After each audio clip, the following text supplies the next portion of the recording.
जोर जोर से अपनी बेटी से माफी मांग रहा था। राजा के इरादे को देखकर जनरल ने अपने आदमियों को कहा कि जल्दी से इसे काट डालो। उसी समय जैक और इजाबेल उस पौधे से नीचे उतर रहे थे। उन्होंने अपना शहर देखा और वो काफी करीब आ गए। फिर सोचने लगे कि नीचे वाले लोग क्या कर रहे होंगे। उस करिश्माई पौधे को काटने का काम बहुत तेजी से चल रहा था। इसी बीच गैंटुआ में एलमॉन्ट किनारे पर रॉड्रिक का इंतजार कर रहा था। उसकी नींद तब खुली जब जायंट्स की सेना पास आई। रॉड्रिक आया और किनारे की तरफ गया। तब अचानक एलमॉन्ट ने उस पर हमला किया और उसके बचे हुए बीन्स गिर गए। अब उन दोनों के बीच जबरदस्त लड़ाई छिड़ गई। रॉड्रिक ने जायंट्स से मदद मांगी तो जनरल फैलन ने अपने आदमियों से कहा कि उसे बाहर निकालो। रॉड्रिक और एलमॉन्ट की लड़ाई में रॉड्रिक जीत रहा था, लेकिन तभी एलमॉन्ट ने उसकी तलवार पकड़कर उसे घायल कर दिया। रॉड्रिक ने मौका देखकर एलमॉन्ट को किनारे से धकेल दिया, लेकिन एलमॉन्ट ने अपनी छुरी उठाकर उसे मार डाला। जायंट्स ने पत्थर तोड़कर सुराग बनाया पर वो रॉड्रिक तक समय रहते पहुंच नहीं पाए और रॉड्रिक मारा गया। लेकिन अब उन्हें ताज मिल गया था। जनरल फैलन ने उसे अपनी उंगली में पहन लिया और जायंट्स का राजा बन गया। नीचे उस जादुई पौधे के पास आदमियों ने एक हिस्सा काट दिया। नीचे का हिस्सा कटते ही पौधा अजीबोगरीब तरीके से हिलने लगा। ऊपर इजाबेल और जैक ने भी महसूस किया। अब वो पौधा तेजी से नीचे गिर रहा था तो जैक ने इजाबेल से कहा कि मुझे जोर से पकड़ कर रखो। उधर एलमॉन्ट भी स्टॉक पर चढ़ गया उसके टूटने से पहले। इस वक्त जनरल फैलन उसे देख रहा था। जैक और इजाबेल बड़ी तेजी से नीचे उतर रहे थे। जैक ने पौधे के एक हिस्से का रस्सी की तरह इस्तेमाल किया और दोनों उसे पकड़कर वहां से झूल गए। उस पौधे का ऊपरी हिस्सा जो एलमॉन्ट ने पकड़ा हुआ था वो राजमहल तक जाकर गिरा, लेकिन उसके जमीन पर फटाक से गिरने से पहले एलमॉन्ट कूद गया।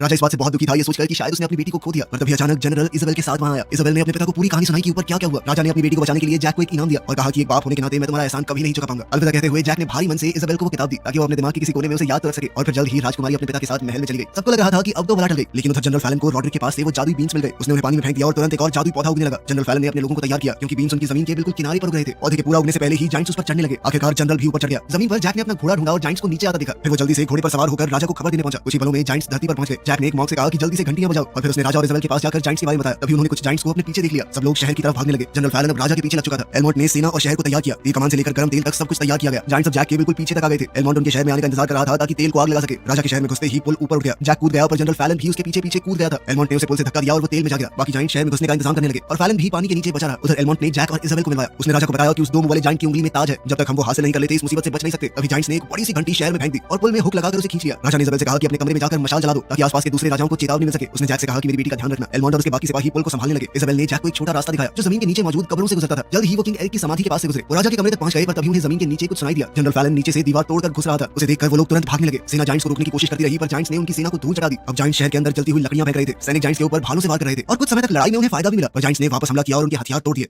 फैलन को जल्द ही राजकुमारी की महक आ गई। इजाबेल और जैक राजा के कमरे में छुपे हुए थे। जनरल फैलन ने जल्द ही उन्हें वहां पर ढूंढ लिया और वो एक तंग सीढ़ी से भागने लगे। फैलन दीवार तोड़कर उनके पास पहुंच गया और इजाबेल को पकड़ लिया। जैक ने इजाबेल को बचाने की कोशिश की जबकि फैलन उसे मारने पर तुला हुआ था। अब वो जायंट जैक को निगलने ही वाला था और तभी जैक ने अपना बचा हुआ जादुई बीन निकाला और उसके मुंह में डाल दिया। अब वो जादुई बीन जायंट के पेट में उगने लगी और उसे फाड़ते हुए बाहर निकल गए। इसी दौरान उस तेजी से बढ़ते पौधे ने महल को भी तोड़ दिया। जब जायंट के टुकड़े जैक और इजाबेल के पास गिर रहे थे उसका हाथ जिसमें ताज था जैक के पास आ गिरा। इसी बीच बाकी जायंट्स ने ब्रिज को नीचे खींच लिया था तो इंसानों ने शहर के अंदर दरवाजे बंद कर दिए। सब लोग तैयार थे कि अब जायंट्स पूरा दम लगाकर हमला करेंगे। अचानक उन्होंने देखा कि एक जादुई पौधा महल को तोड़ रहा है और अचानक ही जायंट्स ने अपने हथियार गिरा दिए और इंसानों के सामने घुटने टेक दिए। पीछे से जैक ताज पहन कर आया और इजाबेल ने उसका हाथ पकड़ लिया। कुछ समय बाद जैक अपने बच्चों को कहानी का अंत सुना रहा था जहां जायंट्स को वापस उनकी जमीन पर भेज दिया गया और राजकुमारी ने एक गांव के लड़के से शादी कर ली। बच्चे ताज के बारे में पूछते हैं डरते हुए कि अगर जायंट्स वापस आ गए तो, लेकिन जैक ने बताया कि वो ताज एक खास जगह पर सुरक्षित है। इतने में इजाबेल उनके पास आई और उनका एक प्यारा सा परिवार एक साथ रहने लगा। वीडियो पसंद आए तो लाइक कर देना, चैनल को सब्सक्राइब कर लेना। मिलते हैं अगली वीडियो में।